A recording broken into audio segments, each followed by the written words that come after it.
Princesa, a deusa da minha poesia, ternura.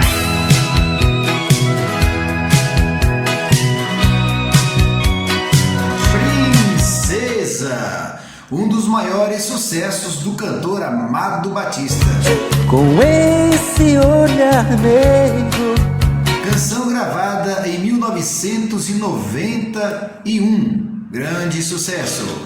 Ao te ver pela primeira vez, eu tremi todo.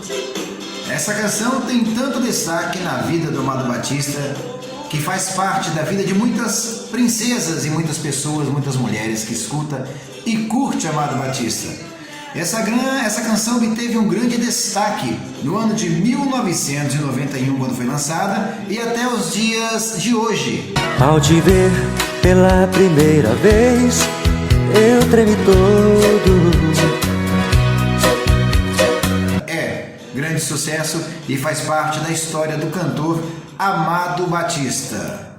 Tornou-se símbolo nacional das canções sertanejas, regravada também pela dupla do cabaré Leonardo e Eduardo Costa. Uma coisa tomou conta do meu coração.